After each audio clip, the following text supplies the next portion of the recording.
새벽 4시 반. 어둠이 채 가시지 않은 마당을 가로지르는 제 발소리는 지난 40년간 단 하루도 어김이 없었습니다. 남편이 살아있을 때도, 저 혼자 된 후 10년이 흐른 지금도 이 집의 새벽은 맏며느리인 제 손에서 열려야만 했습니다.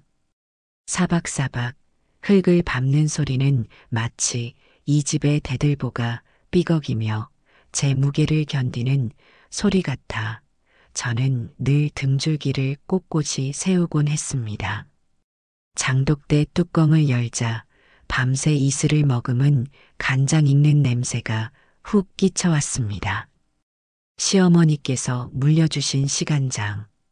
남편보다 더 오래 제 곁을 지킨 존재이자 이 집안의 역사 그 자체였습니다. 저는 정성스레 마른 행주로 독을 닦으며 속으로 되뇌었습니다. 아버님, 곧 기일이네요. 올해도 맏며느리 순옥이가 정성껏 제사상 차릴 테니 흠양하시지요. 부엌으로 들어서자마자 쌀을 씻어 솥에 앉히고 어머님께서 좋아하시는 물을 얇게 채 썰어들 기름에 달달 볶기 시작했습니다. 치아가 약해지신 후로는 푹 무른 나물 반찬만 찾으시는 어머님이셨습니다.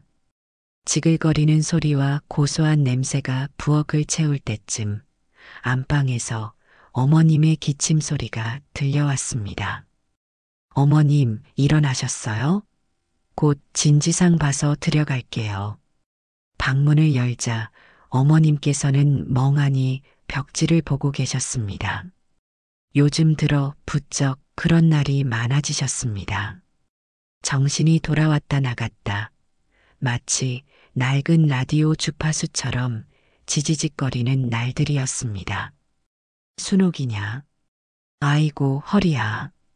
제가 좀 주물러 드릴까요? 됐다.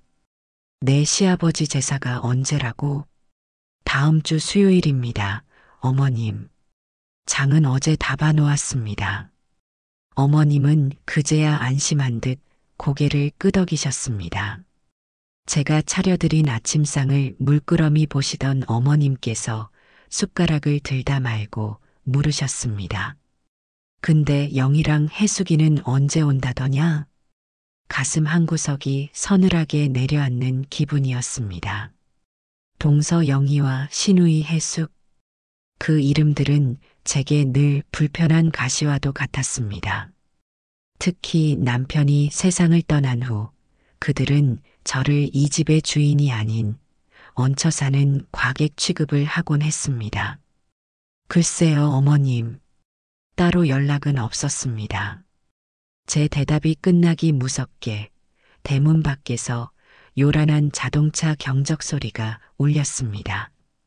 잠시 후 화려한 옷차림의 영희와 해숙이 온갖 선물 보따리를 양손 가득 들고 현관으로 들이닥쳤습니다. 어머니, 저희 왔어요. 아이고, 우리 어머니 얼굴이 왜 이리 상하셨어. 영희는 제게는 눈길 한 번 주지 않은 채 곧장 안방으로 들어가 어머님의 손을 붙잡고 호들갑을 떨었습니다. 뒤따라 들어온 해숙 역시 엄마 이거 봐. 내가 엄마 좋아하는 곶감 사왔지. 상주에서 제일 좋은 걸로라며 너스레를 떨었습니다. 저는 들고 있던 쟁반을 부엌에 내려놓으며 조용히 그 모습을 지켜보았습니다. 제 정성 가득한 아침상은 순식간에 밀려나고 그 자리를 그들이 사온 번쩍이는 것들이 채우고 있었습니다. 형님은 아직도 이런 걸로 아침을 차려? 요즘 세상에 누가 이런 걸 먹어요. 어머니, 이거 드시지 마세요. 제가 백화점에서 사온 전복죽 데워드릴게. 기력 회복에 이게 최고예요. 영희는 제가 끓인 무나물을 쳐다보며 혀를 찼습니다. 마치 제가 어머님께 목먹을 음식이라도 드린 사람처럼 말하는 그 투의 속에서 천불이 일었지만 저는 입술을 꾹 깨물었습니다. 어머님 앞에서 싸우는 모습을 보일 수는 없었습니다. 어머님은 어느새 영희가 되어 온 전복죽을 맛있게 드시고 계셨습니다. 아이고, 맛있다. 역시 비싼 게 좋긴 좋구나. 그 말씀이 비수처럼 날아와 제 가슴에 박혔습니다. 40년 세월, 제 손맛은 고작 백화점 즉석죽 하나에 밀려나고 만 것이었습니다. 그날 오후 집안은 온통 그들의 목소리로 시끄러웠습니다. 영희는 어머님께 새로 나온 안마의자를 설명했고 해숙은 주식으로 돈을 벌었다며 어머님을 부추겼습니다. 저는 묵묵히 제사 때 쓸 약과에 잣을 받고 있었습니다. 제 손끝에서 만들어지는 정갈한 음식들과 거실에서 들려오는 돈과 물질에 대한 이야기는 결코 섞일 수 없는 물과 기름 같았습니다. 형님, 어느새 부엌으로 온 해숙이 저를 불렀습니다. 이제 형님도 혼자 몸인데 언제까지 이 큰 집에 있을 거예요? 오빠도 없는데. 이제 형님 인생 사셔야죠. 그 말은 걱정이 아니었습니다. 내가 있을 자리가 아니다라는 명백한 축객령이었습니다. 아가씨, 이 집은 제 집입니다. 제가 40년을 살아온 집이고 앞으로도 살아갈 집이에요. 아이고, 답답해. 형님, 세상 물정을 너무 모르시네. 이 집 명의 어머니 명의잖아요. 그럼 우리 엄마 마음이라는 소리죠. 안 그래요? 해숙의 눈빛은 비웃음으로 가득했습니다. 그때 거실에서 영희가 소리쳤습니다. 형님, 뭐해요? 어머니가 형님 찾으시잖아요. 저는 잣을 박던 손을 멈추고 거실로 나갔습니다. 어머님은 영희가 들인 번쩍이는 금반지를 손가락에 끼워보며 한박웃음을 짓고 계셨습니다. 순호가 이것 좀 보거라. 영희가 사줬다. 예쁘지? 네, 어머님. 고우시네요. 근데 말이다. 내 시아버지 제사, 올해는 그냥 간소하게 지내면 안 되겠니? 저는 제 귀를 의심했습니다. 평생 제사를 목숨처럼 여기시던 어머님이셨습니다. 어머님, 그게 무슨 말씀이세요? 아이고, 영희 말이 맞다. 요즘 세상에 누가 그렇게 거창하게 제사를 지내. 음식하는 너도 힘들고 돈도 많이 들고 그냥 우리가 사온 갈비찜이랑 잡채 놓고 지내자. 응? 옆에서 영희가 거들었습니다. 맞아요, 형님. 이제 그런 구시대적인 건 좀 버리세요. 힘만 들고 아무도 알아주지도 않잖아요. 그 시간에 어머니랑 저희랑 좋은 데 가서 맛있는 거나 사 먹는 게 낫지. 저는 할 말을 잃었습니다. 제사와 음식을 준비하는 제 고된 노동은 구시대적인 것이 되었고 제 정성은 아무도 알아주지 않는 헛수고가 되어버렸습니다. 그들의 논리 앞에서 제 40년의 헌신은 한순간에 빛을 잃고 먼지처럼 흩어지는 듯 했습니다. 더 기가 막힌 것은 어머님의 태도였습니다. 어머님은 어느새 영희와 해숙의 편에 서서 저를 설득하고 계셨습니다. 순호가 내 말 좀 들어라. 이제 너도 나이가 있는데 언제까지 그 고생을 할래? 그냥 편하게 살자, 우리. 편하게 살자는 그 말이 제게는 이제 너는 이 집에서 쓸모가 없다는 말로 들렸습니다. 제 존재의 이유였던 맏며느리의 역할, 집안의 대소사를 챙기는 책임감, 그 모든 것을 부정당하는 기분이었습니다. 그날 밤 영희와 해숙이 돌아간 후 집안에는 무거운 침묵만이 남았습니다. 저는 텅 빈 거실에 홀로 앉아 있었습니다. 낮에 그들이 어지럽힌 흔적들을 치우며 제 마음속에 차오르는 서운함과 분노를 억지로 눌렀습니다. 이건 그냥 서운함이 아니었습니다. 제 삶의 근간이 흔들리는 듯한 불안감, 그리고 무언가 잘못되어 가고 있다는 강한 예감이었습니다. 안방 문틈으로 어머님을 엿보았습니다. 어머님은 영희가 사준 금반지를 만지작거리며 잠들어 계셨습니다. 그 평온한 얼굴을 보니 어쩌면 정말 제가 시대에 뒤떨어진 고집불통 늙은이일지도 모른다는 생각마저 들었습니다. 하지만 아니었습니다. 이것은 시대의 변화가 아니었습니다. 이것은 탐욕이었습니다. 가족이라는 이름으로 포장된 교활하고 집요한 탐욕이었습니다. 그들은 어머님의 흐려진 정신을 방패 삼아 제 자리를, 제 삶을, 그리고 이 집을 통째로 삼키려 하고 있었습니다. 저는 조용히 일어나 장독대로 향했습니다. 차가운 밤 공기가 제 뺨을 스쳤습니다. 저는 가장 큰 간장독을 끌어안았습니다. 차갑고 단단한 감촉이 제게 말을 거는 듯 했습니다. 지켜라.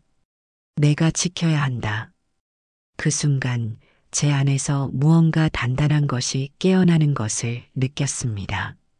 지난 10년간 남편의 빈자리를 채우며 삭혀왔던 눈물과 한숨이 아니었습니다. 그것은 분노였고 결심이었습니다. 좋다. 어디 한번 해보자. 이 박순옥이가 평생을 바친 이 집에서 내 눈에 피눈물이 나기 전에 내년들 눈에 먼저 피눈물을 내주고 말리라. 그날 밤 저는 처음으로 새벽 4시 반이 아닌 밤을 꼬박 새웠습니다. 제 머릿속은 차갑게 식어갔고 앞으로 무엇을 해야 할지 하나씩 그림이 그려지기 시작했습니다. 균열은 이미 시작되었습니다. 이제 이 집의 대들보가 무너질지 아니면 저 기둥을 갉아먹는 흰개미들을 모조리 박멸할지는 오롯이 제 손에 달려 있었습니다. 그날 이후 우리 집의 시간은 마치 짙은 안개 속을 걷는 것처럼 더디고 불투명하게 흘러갔습니다. 동서 영희와 신우이 해숙이 다녀간 후 어머님의 정신은 눈에 띄게 나빠지셨습니다. 어제 했던 말을 오늘 기억 못하시는 것은 예사였고 대낮에 저를 보고는 댁은 뉘시오? 하고 묻는 날도 있었습니다. 그럴 때마다 제 심장은 바닥으로 쿵 떨어지는 듯 했습니다. 어머님, 저 순옥이에요. 맏며느리요. 제가 애써 웃으며 대답하면 어머님은 한참 동안 제 얼굴을 뜯어보다가 순옥이 그랬지 하며 힘없이 고개를 끄덕이셨습니다. 그 낯선 눈빛 앞에서 저는 40년 세월을 함께 산 며느리가 아니라 하루아침에 나타난 이방인이 된 것만 같았습니다. 영희와 해숙의 방문은 더욱 잦아졌습니다. 그들은 올 때마다 어머니 건강에 좋다는 정체 모를 약과 음식들을 한 보따리씩 싸들고 왔습니다. 그리고는 제 앞에서는 보란 듯이 어머님께 속삭였습니다. 어머니, 이거 드셔야 기운 차리세요. 형님이 해드리는 멀건 죽만 드시니 기운이 없으신 거예요. 엄마, 이것 봐. 내가 엄마 좋아하는 흑임자죽 쑤어왔어. 형님은 이런 거 할 줄도 모르잖아. 그들의 말은 교묘한 칼날이 되어 어머님과 저 사이를 파고들었습니다. 어머님은 점점 더 제 음식을 멀리하고 그들이 가져온 자극적이고 단 음식들만 찾으셨습니다. 제가 정성껏 차린 밥상은 손도 대지 않은 채 부엌으로 밀려나기 일쑤였습니다. 식어버린 밥과 국을 바라볼 때마다 제 마음도 함께 차갑게 식어가는 것을 느꼈습니다. 어느 날 아침 저는 어머님 방을 정리하다가 장롱문이 살짝 열려 있는 것을 발견했습니다. 이상한 예감에 문을 활짝 열어젖힌 순간 저는 숨을 멈췄습니다. 어머님께서 시집올 때 해오셨다는 자개농, 그 안쪽 깊숙한 곳에 고이 모셔두었던 비단함이 텅 비어 있었습니다. 어머님께서 제게 내가 죽거든 내가 물려받아라 하시며 맡겨두셨던 옥비녀와 산호놀이개, 쌍가락지가 감쪽같이 사라진 것이었습니다. 어머님, 장롱 안에 있던 패물함 어디에 두셨어요? 저는 다급하게 어머님께 달려가 물었습니다. 어머님은 뜨개질을 하다 말고 저를 멀뚱히 쳐다보셨습니다. 패물함? 무슨 패물함 말이냐? 어머님께서 제게 물려주신다던 옥비녀랑 놀이개 들어있던 한 마리예요. 아, 그거 영이랑 해숙이 줬다. 어머님의 대답은 너무나 태연해서 저는 오히려 할 말을 잃었습니다. 네, 그걸 왜요? 그건 어머님께서. 시끄럽다. 내가 내 딸이랑 며느리 주겠다는데 내가 왜 난리야. 너는 남편 잡아먹은 과부 주제에 어디서 큰 소리냐. 어머님의 입에서 나온 과부라는 말은 날카로운 파편이 되어 제 심장을 후벼 팠습니다. 남편이 죽고 지난 10년 단 한 번도 제게 그런 말을 하지 않으셨던 어머님이셨습니다. 이것은 어머님의 본심이 아닐 것이라 애써 스스로를 다독였지만 눈앞이 캄캄해지는 것은 어쩔 수 없었습니다. 그 순간 저는 깨달았습니다. 이것은 단순한 기억력 감퇴가 아니었습니다. 누군가가 어머님의 정신을 조종하고 그 입을 빌려 제게 상처를 주고 있었습니다. 그 주 주말 영희와 해숙은 또다시 들이닥쳤습니다. 그들은 마치 개선장군처럼 의기양양한 얼굴이었습니다. 영희의 목에는 어머님의 옥비녀를 개조한 듯한 목걸이가 걸려 있었고 해숙의 손목에는 어머님의 쌍가락지가 버젓이 끼워져 있었습니다. 그들은 제 앞에서 보란 듯이 그것들을 만지작거리며 웃었습니다. 형님, 이거 예쁘죠? 어머니가 저한테 특별히 주신 거예요. 역시 우리 어머니는 둘째 며느리를 제일 예뻐하신다니까. 저는 치밀어 오르는 분노를 누르며 차갑게 말했습니다. 그거 어머님께서 나중에 져주신다고 했던 겁니다. 어머, 그랬나? 근데 어쩌나 어머니 마음이 바뀌셨나 보네. 하긴 오빠도 없는 형님한테 이런 게 다 무슨 소용이겠어요. 그렇죠, 어머니? 영희가 어머님께 동의를 구하자 어머님은 고개를 끄덕이며 말했습니다. 그래, 맞다. 순옥이 너는 이제 이런 거 필요 없잖니. 그날 오후 그들은 어머님을 모시고 외출을 했습니다. 어머니, 저희랑 은행 좀 다녀오세요. 적금 만기된 게 있다면서요? 라며 어머님의 팔을 잡아끄는 그들의 눈빛에서 저는 노골적인 탐욕을 읽었습니다. 저는 불안한 마음에 어쩔 줄을 몰랐지만 과부라는 소리까지 들은 마당에 그들을 막아설 명분이 없었습니다. 세 사람이 돌아온 것은 해가 저물고 나서였습니다. 어머님은 몹시 피곤한 얼굴이었고 영희와 해숙의 얼굴에는 만족스러운 미소가 가득했습니다. 그들은 제게 눈길도 주지 않고 서둘러 집을 떠났습니다. 다음 날 아침 저는 어머님의 통장을 정리하다가 온몸의 피가 싸늘하게 식는 것을 느꼈습니다. 어제 날짜로 어머님의 평생 예금이었던 1억 원이 전액 인출되어 있었습니다. 그 돈은 시아버지께서 남기신 유산이자 어머님의 마지막 남은 노후 자금이었습니다. 어머님, 어제 은행에서 돈 찾으셨어요? 1억 원이 전부 없어졌어요. 제 목소리는 저도 모르게 떨려 나왔습니다. 어머님은 멍하니 창밖을 보다가 대답하셨습니다. 돈? 무슨 돈? 나는 모른다. 영희랑 해숙이가 알아서 했겠지. 알아서 했겠지라는 그 무책임한 말.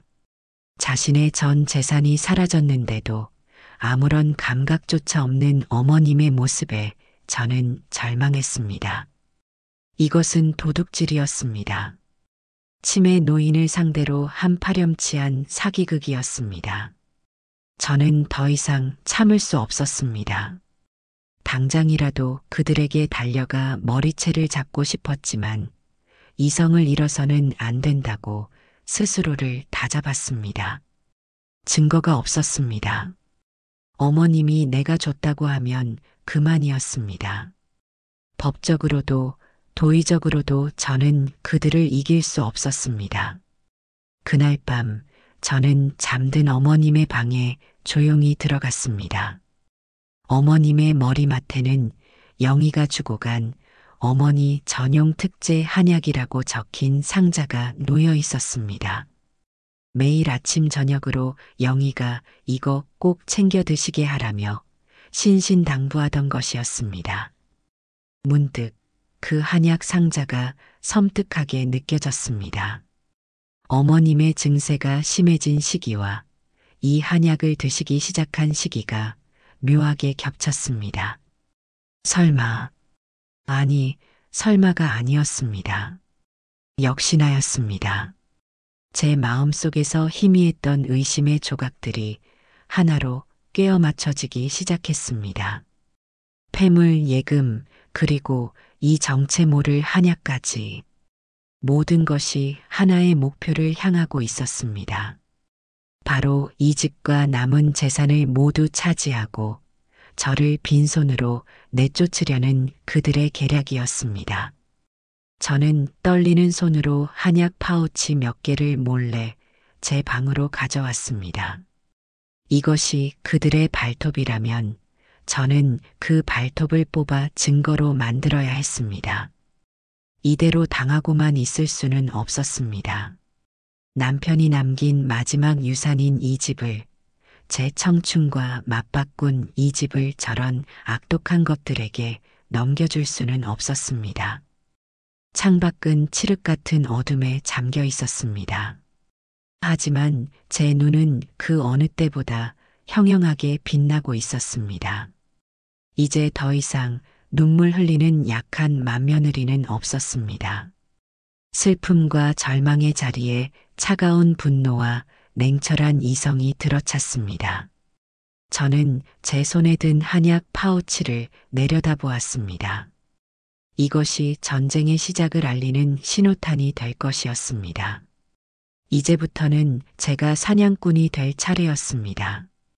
그날 이후 제 하루는 두 개로 나뉘었습니다.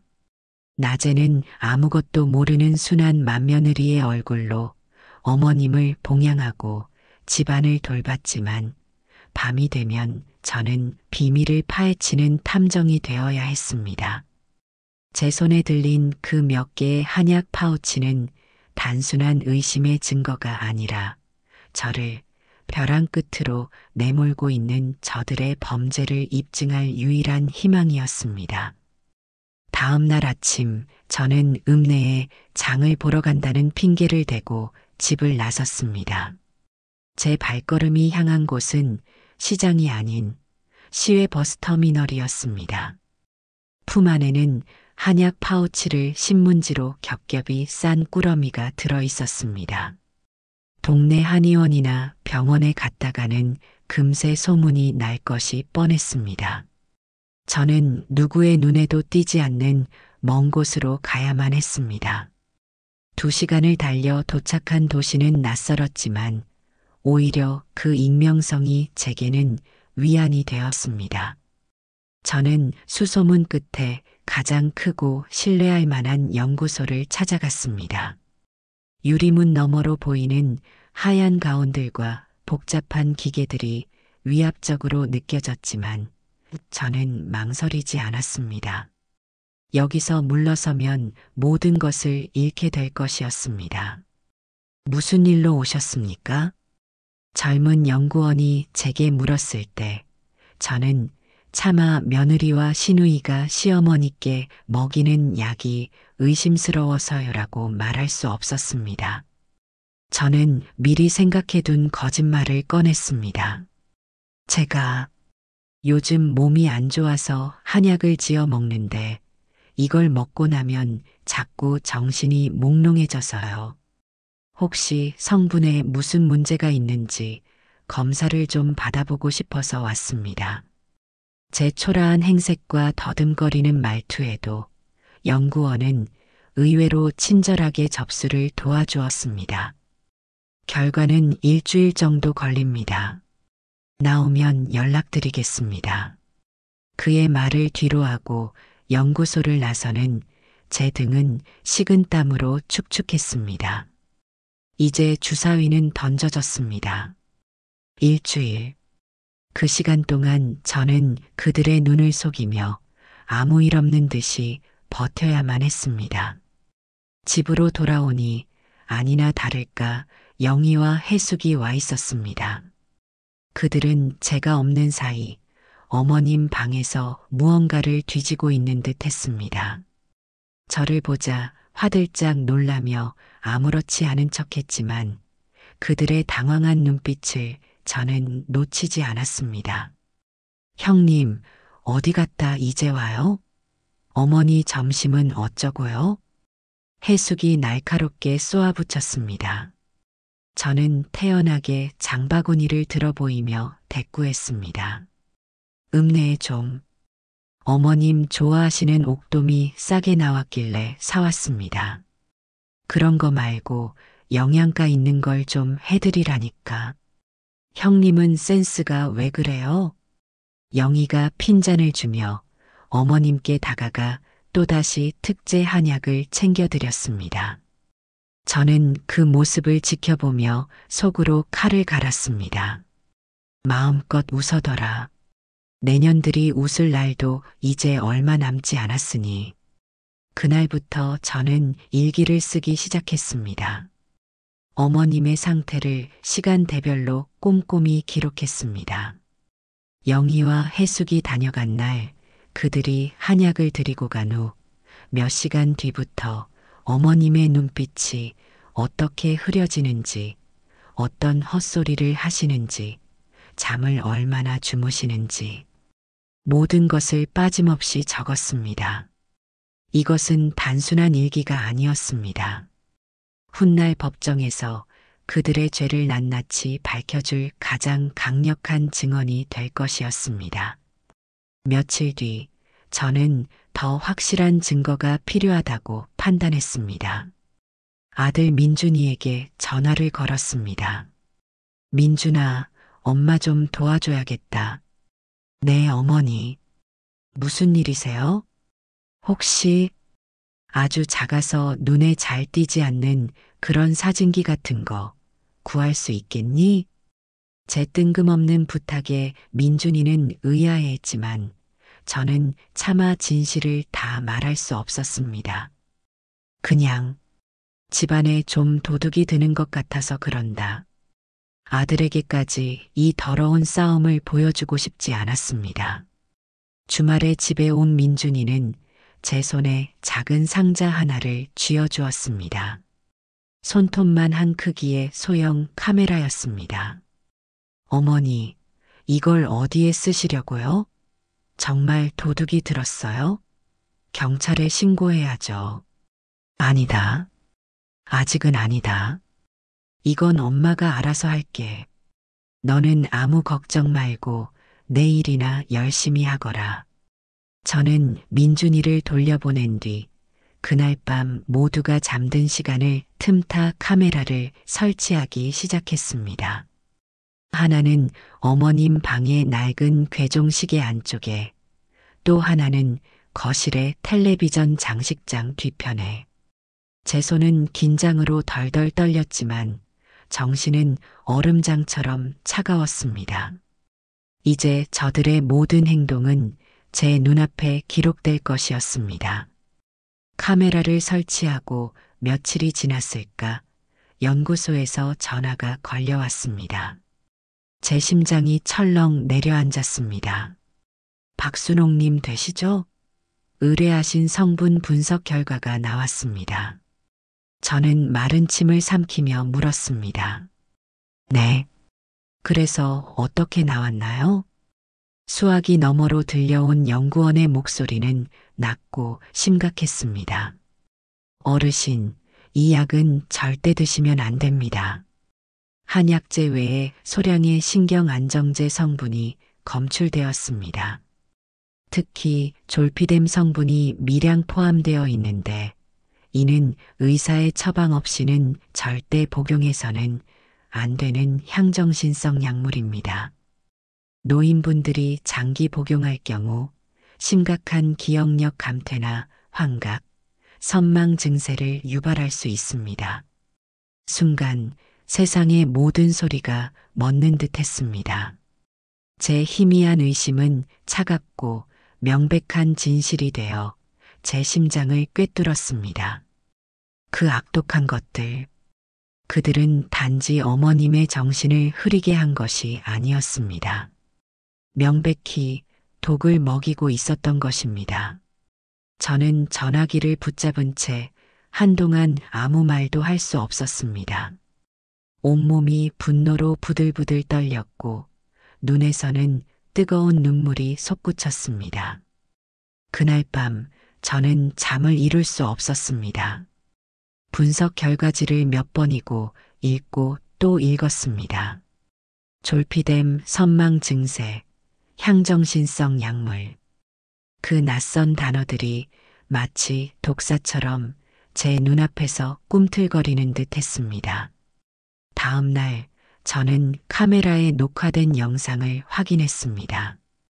화면 속에는 며칠 전 다녀간 영희와 해숙의 모습이 고스란히 담겨 있었습니다. 그들은 어머님이 잠시 화장실에 간 틈을 타 자신들이 가져온 한약 파우치에 작은 약병에서 꺼낸 흰 가루를 섞고 있었습니다. 서로 눈짓을 주고받으며 웃는 그들의 모습은 인간의 탈을 쓴 악마와도 같았습니다. 이러다 들키는 거 아니야, 형님? 걱정 마. 이 약은 병원 가도 성분 검출 잘 안 된대. 그냥 노인성 치매라고 할 거야. 아무도 몰라. 그들의 대화까지 선명하게 녹음되어 있었습니다. 저는 영상을 보고 또 보았습니다.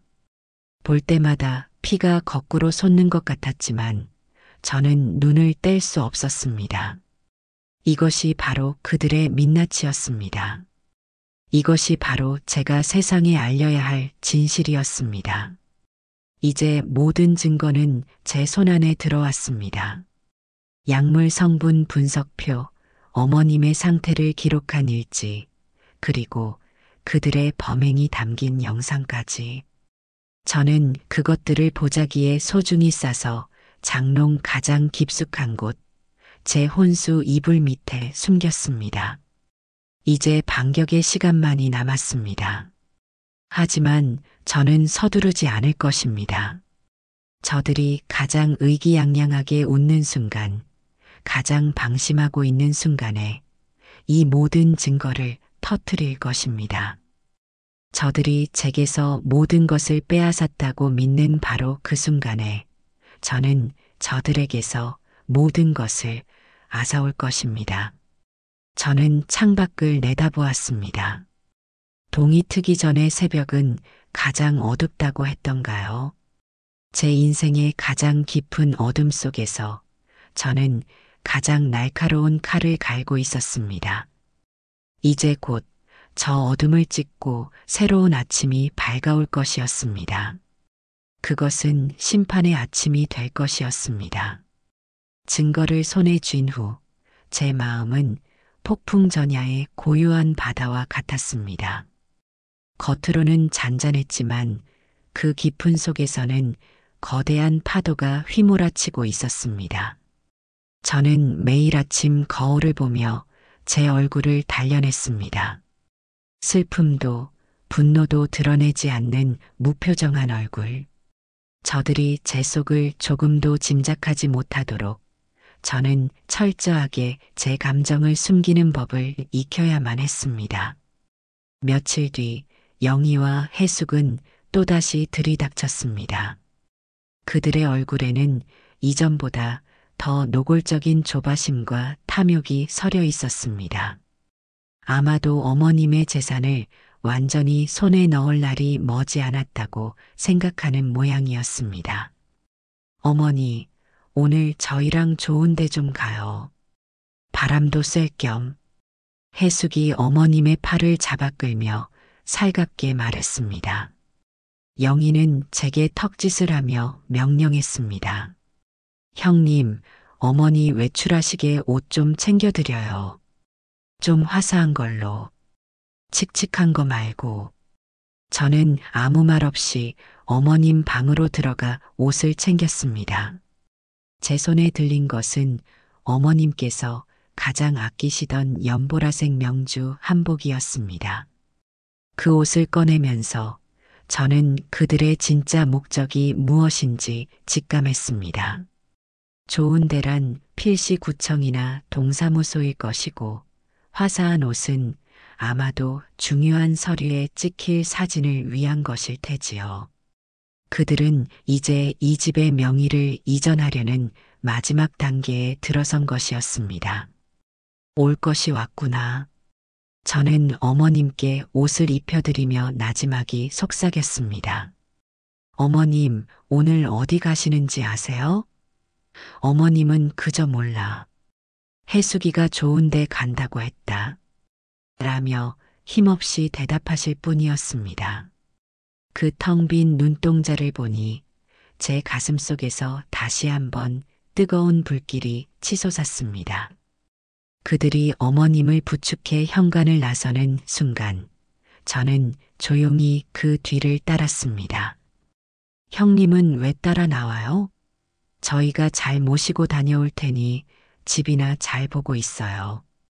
영희가 경계심 가득한 눈으로 저를 쏘아보았습니다. 저는 희미하게 웃으며 대답했습니다. 날이 좋아서요. 저도 읍내까지 걸어서 산책이나 좀 할까 합니다. 제 대답에 그들은 더 이상 의심하지 않는 듯 어머님을 차에 태우고 서둘러 떠났습니다. 저는 그들이 탄 차가 골목을 완전히 빠져나가는 것을 확인한 뒤 곧장 버스 정류장으로 향했습니다. 제 손에는 미리 챙겨둔 어머님의 신분증과 제 신분증, 그리고 가족관계 증명서가 들려 있었습니다. 읍내 동사무소에 도착했을 때 저는 창구에 앉아 있는 젊은 직원에게 다가갔습니다. 저는 최대한 불쌍하고 기운 없는 표정을 지으며 입을 열었습니다. 저기, 총각. 내가 늙은이라 뭘 잘 몰라서 그러는데 뭐 하나만 물어봅시다. 네, 어르신. 무엇을 도와드릴까요? 우리 시어머니께서 연세가 많으셔서 정신이 오락가락 하시는데 혹시 오늘 우리 시어머니 이름으로 무슨 서류 같은 거 떼러 오는 사람이 있으면 나한테 꼭 좀 연락을 주시오. 내가 그 양반 맏며느리인데 요즘 이상한 사람들이 자꾸 어머니를 깨어서 재산을 노리는 것 같아서 마음이 영 불안해서 그럽니다. 저는 금방이라도 눈물을 쏟을 것처럼 눈시울을 붉히며 말했습니다. 제 간절한 표정과 떨리는 목소리에 젊은 직원은 안쓰러운 눈빛으로 저를 바라보았습니다. 어르신, 걱정 마세요. 저희가 규정상 개인정보를 알려드릴 수는 없지만 만약 어르신 말씀대로 의심스러운 상황이 생기면 꼭 확인 절차를 거치도록 하겠습니다.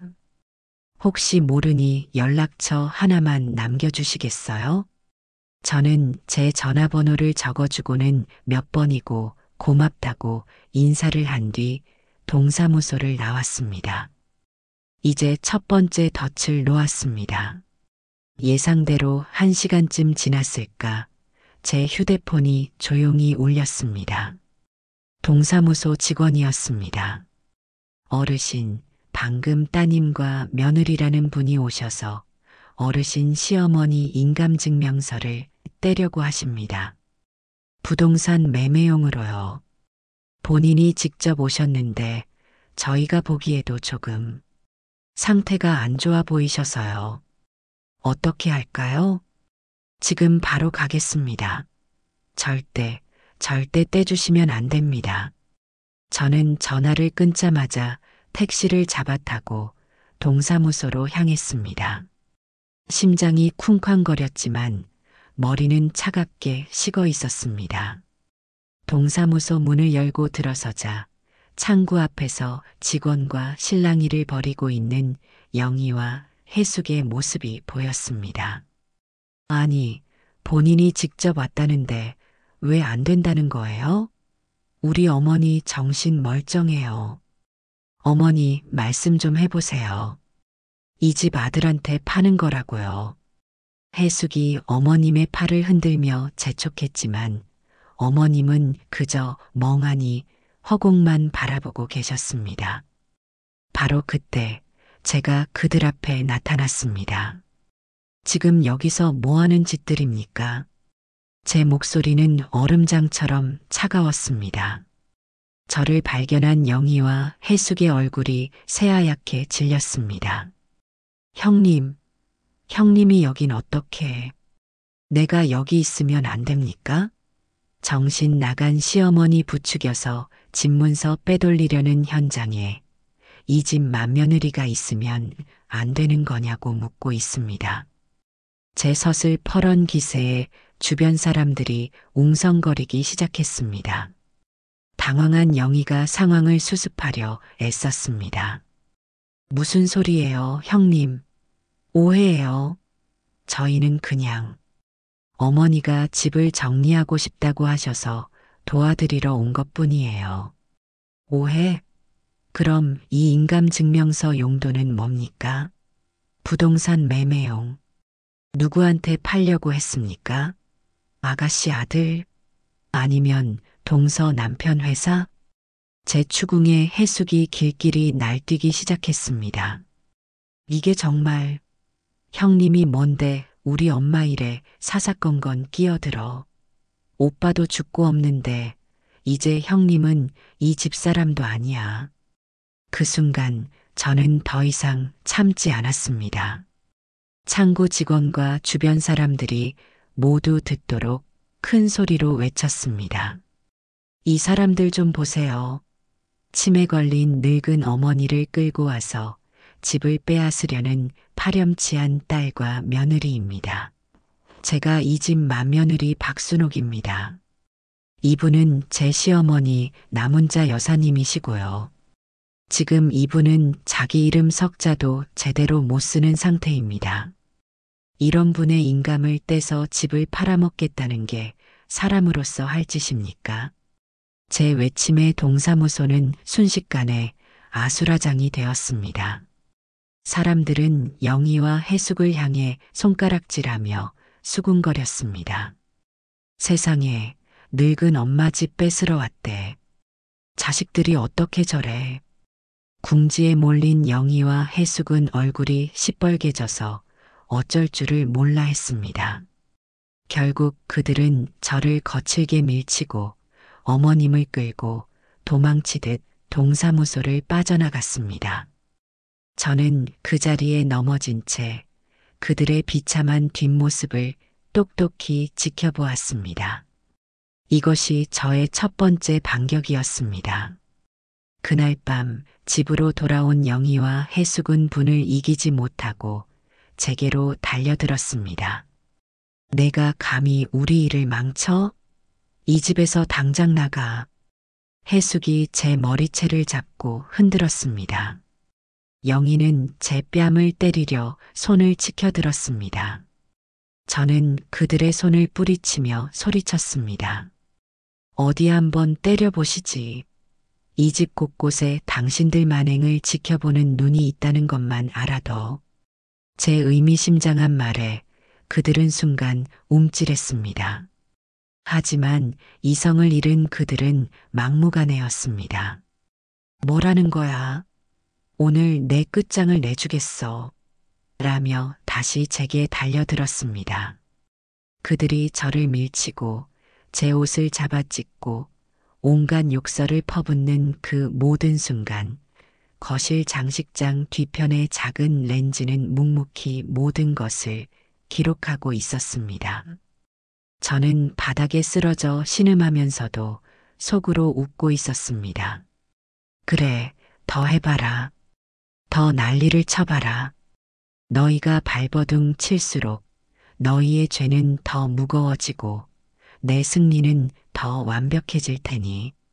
그날의 싸움으로 제 몸에는 멍이 들고 상처가 났지만 제 마음속에는 뜨거운 승리의 예감이 차오르고 있었습니다.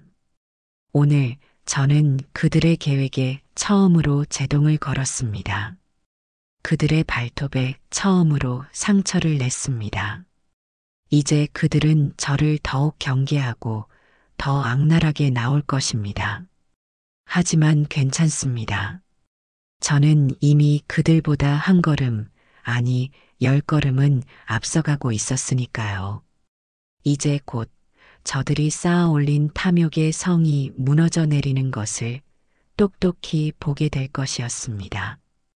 동사무소에서의 소동과 그날 밤의 몸싸움 이후 우리 집에는 살얼음판 같은 긴장감이 흘렀습니다. 영희와 해숙은 며칠간 발길을 끊었지만 저는 그것이 항복이 아닌 더 교활한 다음 수를 준비하기 위한 숨 고르기라는 것을 잘 알고 있었습니다. 그들이 잠잠한 동안 저는 제 편을 만들어야 했습니다. 이 외로운 싸움에서 저를 믿고 지지해 줄 단 한 사람, 바로 제 아들 민준이었습니다. 주말 아침 저는 서울에서 내려온 민준이와 마주 앉았습니다. 아들은 제 얼굴과 팔에 희미하게 남은 멍 자국을 보고는 얼굴이 굳어졌습니다. 어머니, 얼굴이 왜 이러세요? 어디서 넘어지셨어요? 아니다. 그냥 늙어서 그렇다. 저는 애써 웃으며 얼버무렸지만 민준이의 눈에는 의심과 걱정이 가득했습니다. 저는 더 이상 아들을 속일 수 없다고, 아니, 속여서는 안 된다고 결심했습니다. 이 싸움은 저 혼자만의 힘으로는 버거웠고, 무엇보다 제가 지키려는 이 집은 언젠가 민준이가 이어받아야 할 곳이었기 때문입니다. 민준아, 엄마가 너한테 보여줄 것이 있다. 저는 아들을 데리고 제 방으로 들어갔습니다. 그리고 장롱 깊숙한 곳, 제 혼수 이불 밑에 숨겨두었던 보자기를 꺼냈습니다. 민준이는 제가 조심스럽게 풀어놓는 것들을 보며 눈이 동그래졌습니다. 약물 성분 분석표, 그동안 틈틈이 기록해온 어머님의 상태 일지, 그리고 지난밤 영희와 해숙이 제게 행패를 부리는 장면이 담긴 CCTV 영상이 저장된 USB까지. 어머니, 이게 다 뭐예요? 아들의 목소리는 혼란으로 떨리고 있었습니다. 저는 아무 말 없이 USB를 노트북에 꽂아 영상을 재생했습니다. 화면 속에서 고모와 숙모가 제 머리채를 잡고 욕설을 퍼붓는 장면이 나오자 민준이의 얼굴은 충격과 분노로 일그러졌습니다. 이게 어떻게 된 일이에요? 고모랑 숙모가 어머니한테 어떻게 이럴 수가 있어요? 민준이는 당장이라도 뛰쳐나갈 듯 자리에서 벌떡 일어났습니다. 저는 아들의 팔을 붙잡아 안치며 차분하지만 단호한 목소리로 말했습니다. 앉아라, 민준아. 아직 때가 아니다. 때가 아니라니요. 어머니, 저 사람들이 어머니한테 이렇게까지 했는데 가만히 있으라고요? 제가 가서 다 엎어놓고 오겠습니다. 그래서 뭘 어쩔 거냐? 그렇게 감정적으로 달려가서 소리치고 나면 그 다음은 저들은 내가 흥분해서 날뛰는 걸 보고 저것 봐라. 어미가 시켜서 재산 뺏으러 온다고 떠들고 다닐 게 뻔하다. 우리는 그렇게 어수룩하게 싸워서는 안 돼. 제 말에 민준이는 거친 숨을 몰아쉬며 주먹을 꽉 쥐었습니다. 저는 아들의 손등을 부드럽게 쓸어주며 그동안 있었던 모든 일을 털어놓았습니다. 사라진 폐물과 예금, 어머님의 이상 증세, 그리고 그 배후에 있는 특제 한약의 정체까지. 이야기를 듣는 내내 민준이의 얼굴은 하얗게 질려갔습니다. 존경하던 할머니가 약물에 중독되어 조종당하고 있었다는 사실, 그리고 믿었던 친척들이 그 범인이라는 사실은 젊은 아들이 감당하기에는 너무나 큰 충격이었을 겁니다. 어머니, 죄송해요. 저는 아무것도 모르고 어머니 혼자 이런 일을 겪게 해드려서 정말 죄송해요. 아들은 끝내 고개를 숙이고 제 앞에서 눈물을 보였습니다. 저는 그런 아들의 어깨를 다독였습니다. 내가 죄송할 일이 아니다. 이제라도 알았으니 됐다. 이제부터는 엄마랑 같이 싸워야 한다. 이 집을 그리고 할머니를 지켜내야 한다. 그날 이후 민준이는 제 가장 든든한 조력자가 되었습니다. 우리는 함께 머리를 맞대고 다음 계획을 세웠습니다. 가장 시급한 것은 어머님을 그들의 소나기에서 완전히 벗어나게 하고 법적으로 효력이 있는 명백한 증거를 확보하는 것이었습니다. 민준아, 할머니를 서울에 있는 큰 병원으로 모시고 가야겠다. 여기서 더 지체하다가는 정말 돌이킬 수 없게 될지도 몰라. 네, 어머니. 제가 아는 대학병원 교수님께 연락해서 바로 예약 잡겠습니다. 할머니께는 뭐라고 말씀드릴까요? 그냥 서울 사는 손주가 할머니 보고 싶어 한다고 며칠만 바람 쐬러 가자고 둘러대자. 영희랑 해숙이가 알기 전에 조용히 움직여야 한다. 다음 날 새벽 우리는 잠들어 계신 어머님을 조심스럽게 깨워 차에 모셨습니다. 어디 가느냐고 묻는 어머님께 민준이는 할머니, 제가 맛있는 거 많이 사드릴게요. 서울 구경 가요. 라며 천진하게 웃어 보였습니다. 어머님은 손주의 애교에 못 이기는 척 순순히 따라 나서 주셨습니다.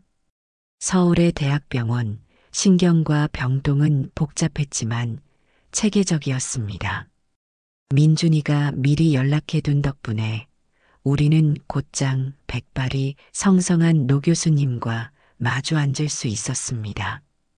저는 그분께 그동안의 기록과 약물 분석표를 모두 보여드렸습니다.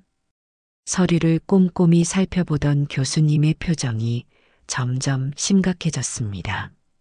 이건 단순한 노인성 치매가 아닐 가능성이 매우 높습니다.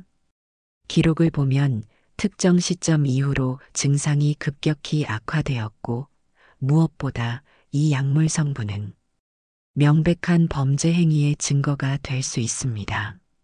교수님은 즉시 어머님의 입원을 결정하고 정밀 검사와 해독 치료를 시작하셨습니다. 뇌파 검사, 혈액 검사, 인지 기능 검사. 어머님은 영문도 모른 채 여러 검사를 받으셔야 했지만 민준이가 곁에서 살뜰히 챙긴 덕분에 큰 저항 없이 따라주셨습니다.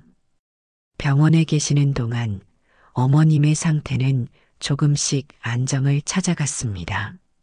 독한 약 기운이 몸에서 빠져나가면서 멍했던 눈빛에 서서히 총기가 돌아오기 시작했습니다. 며칠 뒤 어머님께서 저를 보고 처음으로 온전한 문장을 말씀하셨습니다. 순우가, 내가 왜 여기에 있느냐? 저는 어머님의 손을 꼭 잡으며 눈물을 삼켰습니다. 어머님, 조금만 더 기운 차리시면 다 말씀드릴게요. 지금은 아무 생각 마시고 푹 쉬세요. 일주일 후 최종 검사 결과가 나왔습니다. 교수님은 저와 민준이를 자신의 연구실로 불렀습니다. 결론부터 말씀드리면 어머님은 알츠하이머 치매가 아닙니다. 외부에서 투입된 약물로 인한 가역성 치매, 즉 선망 증세가 확실합니다.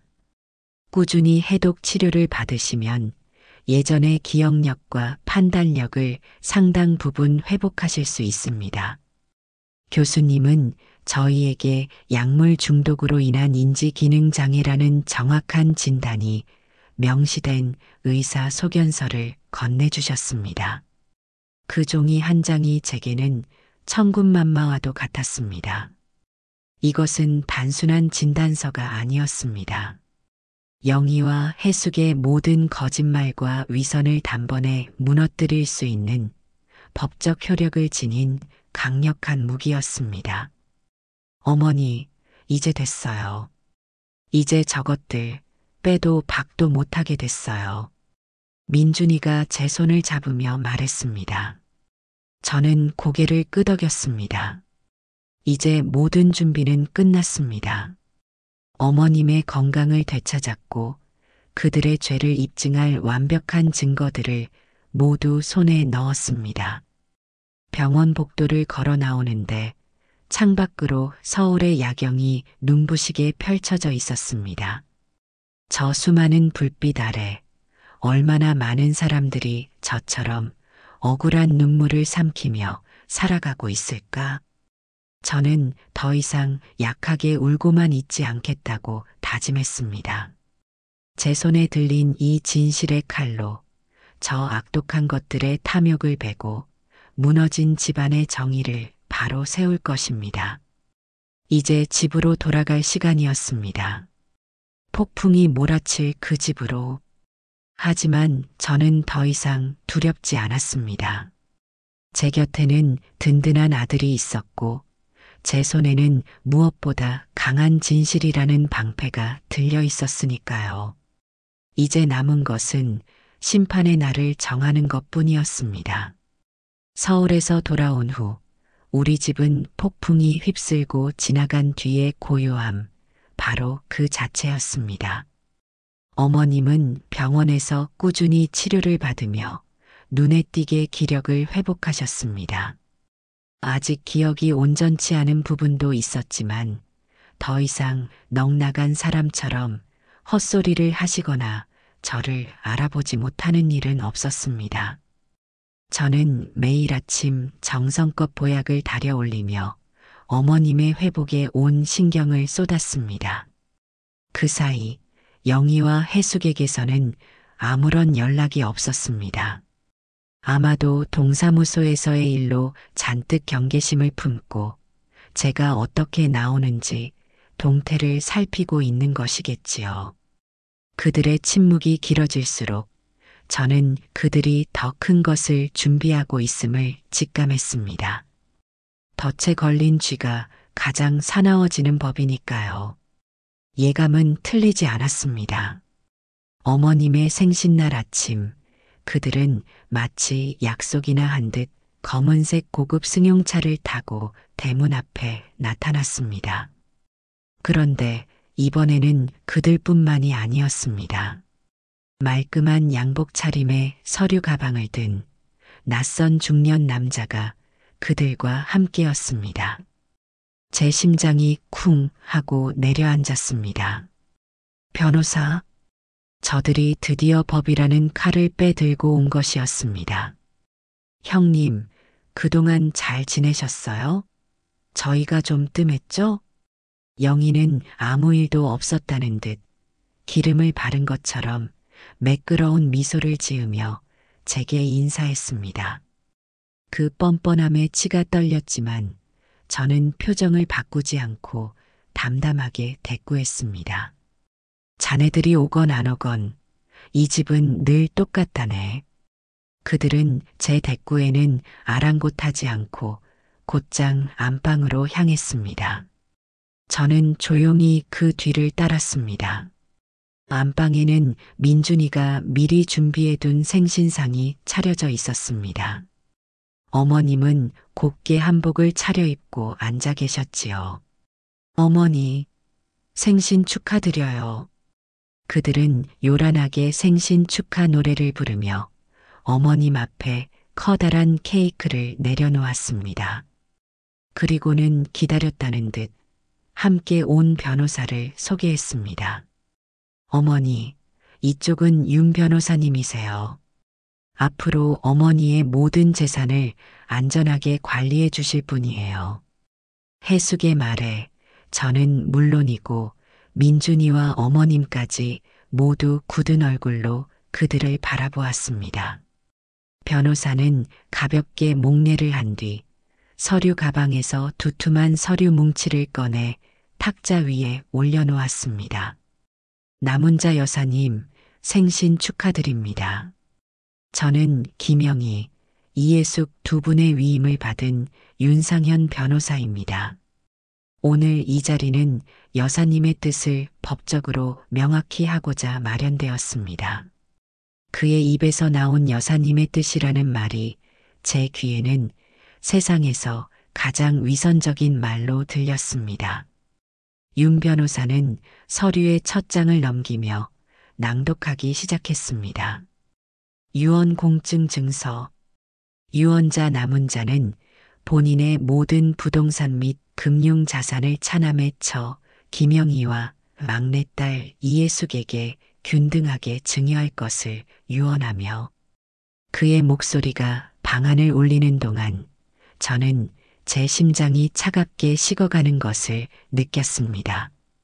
저들의 계획은 제 상상보다 훨씬 더 치밀하고 악랄했습니다. 단순한 명예 이전이 아니라 아예 법적 효력을 지닌 유언 공증을 받아와 저와 민준이를 완벽하게 배제하려는 속셈이었습니다. 이게 다 무슨 소리냐? 어머님께서 떨리는 목소리로 물으셨습니다. 아직 모든 기억이 돌아오지 않은 어머님께는 너무나 충격적인 상황이었을 겁니다. 해숙이 기다렸다는 듯 어머님의 손을 잡으며 말했습니다. 엄마, 기억 안 나? 지난번에 엄마가 직접 변호사 사무실 가서 도장 찍었잖아. 이제 골치 아픈 재산 문제는 우리한테 다 맡기고 엄마는 편히 쉬기만 하면 된다고. 오빠도 없는 형님한테 무거운 짐 지게 할 수 없다고 엄마가 직접 말했잖아. 그들의 거짓말은 너무나 태연해서 듣는 제가 다 숨이 막힐 지경이었습니다. 그들이 어머님께 독약을 먹여 정신을 혼미하게 만든 뒤 변호사 사무실로 끌고 가버린 짓이 틀림없었습니다. 모든 상황을 지켜보던 민준이가 분을 참지 못하고 자리에서 일어났습니다. 말도 안 되는 소리. 할머니가 언제 그런 말씀을 하셨다는 겁니까? 당신들이 할머니한테 무슨 짓을 했는지 우리가 모를 줄 알아요? 어머, 아주버님. 왜 이렇게 흥분하세요? 어른들 일에 끼어드는 거 아니에요. 이건 할머니의 뜻이라고요. 영희가 민준이를 비웃으며 쏘아붙였습니다. 그리고는 마침내 그들의 시선이 제게로 향했습니다. 그들의 눈에는 승리자의 오만함이 가득했습니다. 형님, 이제 상황 파악이 좀 되세요? 영희가 저를 향해 차갑게 말했습니다.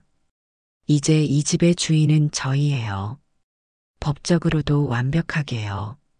형님은 더 이상 이 집에 머물 이유가 없어요.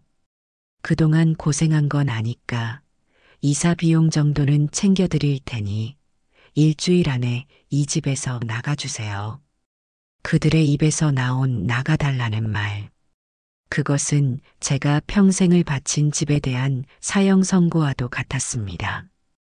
해숙은 한술 더 떴습니다. 그녀는 창밖, 제가 평생을 갖고 온 장독대와 텃밭을 손가락으로 가리키며 경멸적으로 말했습니다. 아, 그리고 저기 저 꼴 보기 싫은 것들도 당장 치워요. 저런 거지 같은 장독대랑 밭은 우리 집 수준이랑 안 맞아. 내일 당장 포클레인 불러서 싹 다 밀어버릴 거니까 그렇게 알아요. 포클레인.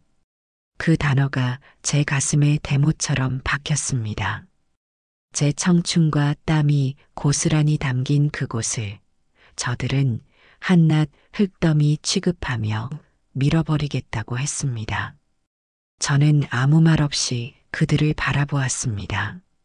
제 침묵을 굴복으로 받아들였는지 그들의 얼굴에는 의기양양한 미소가 번졌습니다. 윤 변호사는 서류를 정리하며 마지막 통보를 했습니다. 박순옥 씨, 법적으로 모든 절차는 끝났습니다. 괜한 소란 피우지 마시고 원만하게 정리하시는 게 신상에 이로울 겁니다. 그 순간 저는 자리에서 조용히 일어났습니다. 그리고는 방 한쪽에 놓인 낡은 자개장으로 다가갔습니다. 제 행동에 모두의 시선이 쏠렸습니다. 저는 자개장 문을 열고 그 안에 고이 모셔두었던 보자기를 꺼냈습니다. 원만하게 정리하라. 그랬습니까? 제 목소리는 낮고 조용했지만 방 안의 모든 소음을 잠재울 만큼의 무게가 실려 있었습니다. 그래요. 원만하게 정리해야지요. 아주 깨끗하고 공정하게. 저는 보자기를 풀어 그 안의 내용물들을 탁자 위에 하나씩 올려놓기 시작했습니다. 약물 성분 분석표, 어머님의 상태를 기록한 일지, 병원에서 발급받은 약물 중독으로 인한 선망 증세 진단서, 그리고 마지막으로 작은 USB 하나. 이게 다 뭐야? 영희가 당황한 목소리로 물었습니다. 저는 대답 대신 민준이에게 눈짓을 보냈습니다. 민준이는 제 뜻을 알아차리고 거실에 있는 텔레비전과 노트북을 연결했습니다. 변호사님, 저는 윤 변호사를 똑바로 쳐다보며 말했습니다. 법이라는 것이 진실을 외면하고 힘 있는 자의 편에 서는 것이라면 저는 오늘 그 법이라는 것이 얼마나 허망한 것인지 똑똑히 보여드리겠습니다. 제 말이 끝나기가 무섭게 민준이가 노트북의 재생 버튼을 눌렀습니다. 이제 곧 심판의 시간이 시작될 것이었습니다. 거실의 대형 텔레비전 화면이 밝아지기 시작했고 그 안에는 저들이 결코 보고 싶지 않았을 그들 자신의 추악한 민낯이 고스란히 담겨 있었습니다. 방 안의 공기는 숨막히는 긴장감으로 가득 찼고 저는 제 평생을 건 마지막 싸움의 시작을 조용히 지켜보았습니다. 텔레비전 화면이 밝아지는 그 찰나의 순간 시간은 마치 꿀처럼 끈적하게 늘어지는 듯 했습니다. 방 안의 모든 시선이 한 곳으로 모였고 숨소리 하나 내기 어려운 무거운 정적이 우리를 짓눌렀습니다. 영희와 해숙의 얼굴에는 승리자의 여유 대신 정체를 알 수 없는 불안감이 희미하게 떠오르기 시작했습니다. 그리고 마침내 첫 번째 영상이 재생되었습니다. 화면 속에 나타난 것은 우리 집 거실, 바로 이 자리였습니다. 며칠 전 제가 동사무소에서 그들의 계획을 망쳐놓고 돌아온 날 밤의 풍경이었습니다. 화면 속의 해숙이 악에 받친 목소리로 제 머리채를 잡고 흔들었고 영희는 제 뺨을 향해 거침없이 손을 휘둘렀습니다. 내가 감히 우리 일을 망쳐? 이 집에서 당장 나가. 오늘 내 끝장을 내주겠어. 고스란히 녹음된 그들의 목소리가 스피커를 통해 생생하게 울려 퍼지자 영희와 해숙의 얼굴은 순식간에 잿빛으로 변했습니다. 그들은 믿을 수 없다는 듯 화면과 저를 번갈아 쳐다보며 사색이 되었습니다. 에? 이게 뭐야? 형님이 우리를 몰래 찍은 거야? 해숙이 경악하며 소리쳤지만 아무도 그녀의 말에 대꾸하지 않았습니다. 윤 변호사는 굳은 얼굴로 화면을 응시했고 어머님은 자신의 집에서 벌어진 끔찍한 장면에 입을 틀어막으셨습니다. 화면은 멈추지 않았습니다. 두 번째 영상이 이어졌습니다. 이번에는 어머님의 방이었습니다. 화면 속의 영희와 해숙은 어머님이 잠시 자리를 비운 틈을 타 특제 한약 파우치에 작은 약병에서 꺼낸 흰 가루를 조심스럽게 섞고 있었습니다. 그들의 은밀한 대화가 방 안을 가득 메웠습니다. 이러다 들키는 거 아니야, 형님? 걱정 마. 이 약은 병원 가도 성분 검출 잘 안 된대. 그냥 노인성 치매라고 할 거야. 아무도 몰라. 그 대화가 흘러나오는 순간 방 안의 공기는 완전히 얼어붙었습니다. 치매라는 단어가 그들의 입에서 나오는 순간 그것은 더 이상 의심이 아닌 명백한 범죄의 고백이었습니다. 영희와 해숙은 이제 공포에 질린 얼굴로 서로를 쳐다볼 뿐 아무 말도 하지 못했습니다. 그들의 눈동자는 길 잃은 짐승처럼 처절하게 흔들리고 있었습니다. 이것들이 내게 독을 먹였단 말이냐? 어머님께서 떨리는 손으로 자신의 가슴을 치며 오열하기 시작했습니다. 그동안 흐릿했던 기억의 조각들이 이 끔찍한 영상 앞에서 하나로 맞춰지며 자신이 딸과 며느리에게 어떻게 농락당했는지를 깨달으신 것이었습니다. 어머니, 아니에요. 저건 오해예요. 저희가 그런 게 아니라. 영희가 다급하게 변명을 하려 했지만 저는 그녀의 말을 가로막았습니다. 오해라고? 그럼 이것도 오해인지 한번 들어보시지요. 저는 탁자 위에 놓여있던 약물 성분 분석표를 집어들고 그 내용을 또박또박 읽어내려갔습니다. 검출 성분 졸피뎀, 향정신성 약물, 장기 복용 시 심각한 기억력 감퇴, 환각, 선망 증세 유발 가능. 졸피뎀이라는 단어가 제 입에서 나오는 순간 윤 변호사의 미간이 꿈틀거리는 것을 저는 똑똑히 보았습니다. 그는 더 이상 변호사가 아닌 한 명의 방관자로서 이 추악한 범죄의 실체를 목격하고 있었습니다. 그리고 마침내 마지막 영상이 화면을 채웠습니다. 그것은 서울대학병원 신경과 교수의 인터뷰 영상이었습니다. 민준이가 만약을 대비해 몰래 녹화해 둔 것이었습니다. 화면 속의 백발 노 교수는 단호한 목소리로 말했습니다. 남은자 환자분은 알츠하이머 치매가 아닙니다. 외부에서 투입된 약물로 인한 가역성 치매, 즉 선망 증세가 확실합니다. 이것은 명백한 약물 중독이며 고의성이 입증될 경우 존속상해에 해당할 수 있는 매우 심각한 사안입니다. 존속상해. 그 법률 용어가 방 안에 울려 퍼지는 순간 모든 것이 끝났음을 직감했습니다. 영희와 해숙은 완전히 넋이 나간 표정으로 바닥에 주저앉았습니다. 그들이 공들여 쌓아 올린 탐욕의 성이 제가 내민 몇 장의 증거 앞에 모래성처럼 허무하게 무너져 내리는 순간이었습니다. 네, 이럴 수가. 어떻게 자식이라는 것들이.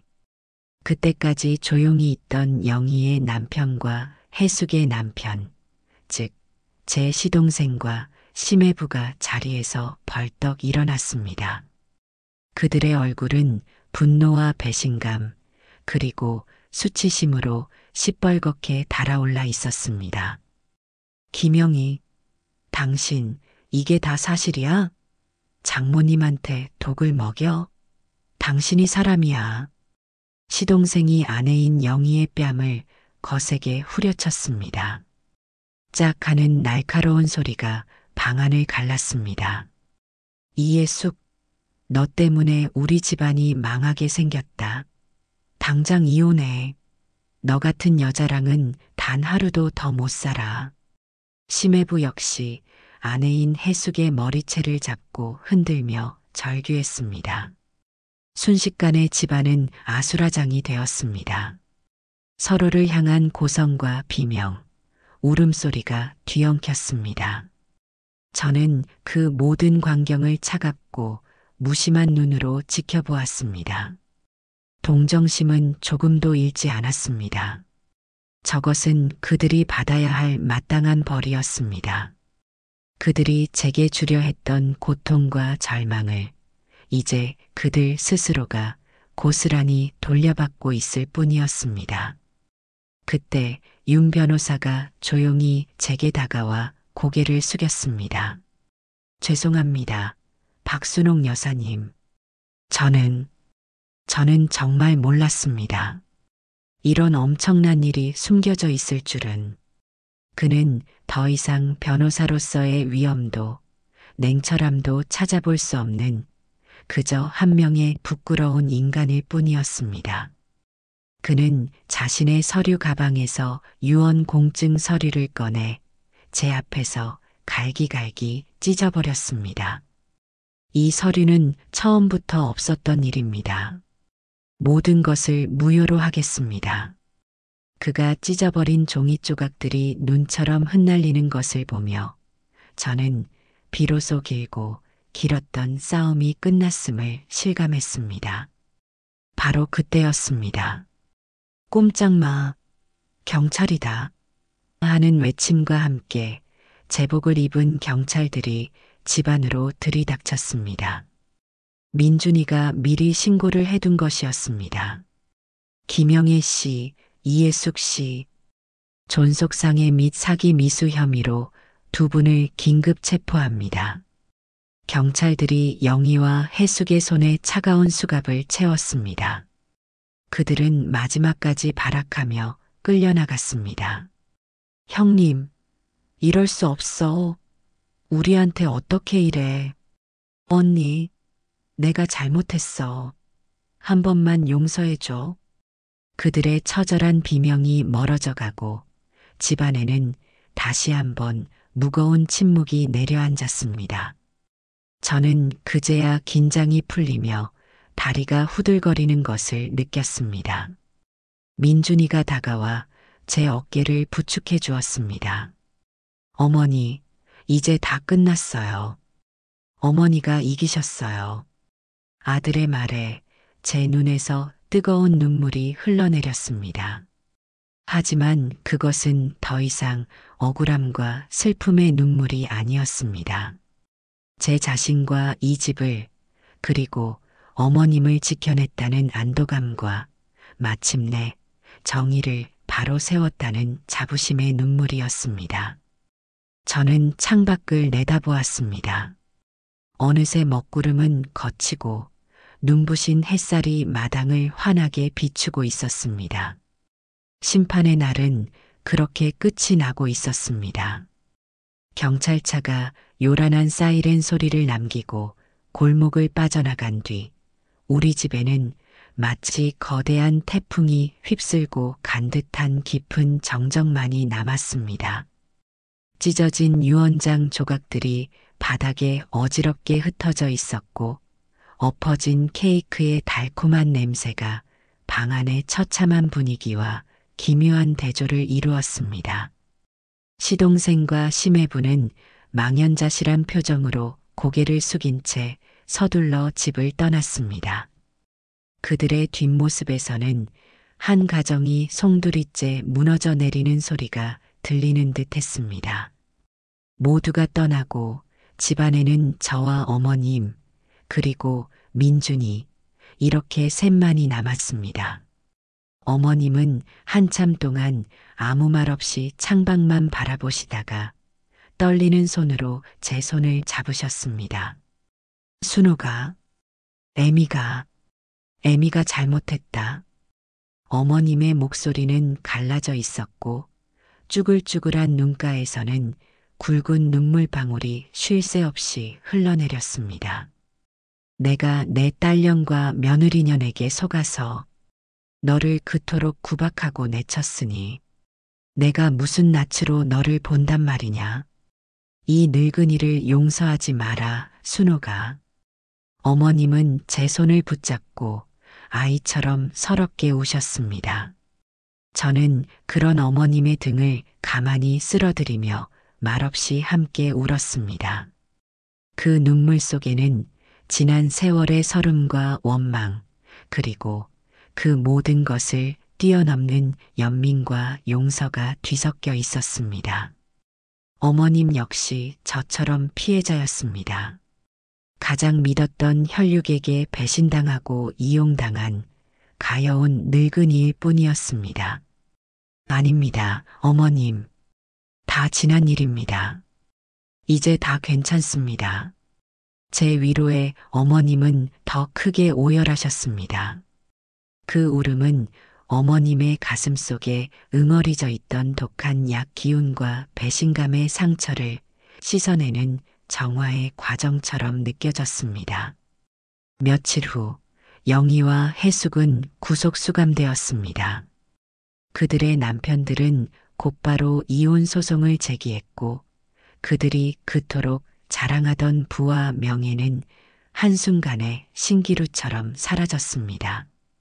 그들의 이야기는 동네방네 흉흉한 소문으로 퍼져나갔지만 저는 더 이상 그들의 소식에 귀 기울이지 않았습니다. 제게는 무너진 집안을 다시 일으켜 세우고 어머님의 상처를 보듬는 일이 더 중요했습니다. 시간이 약이라는 말처럼 우리 집은 서서히 평온을 되찾아갔습니다. 어머님은 꾸준한 치료 덕분에 예전의 총기를 거의 회복하셨습니다.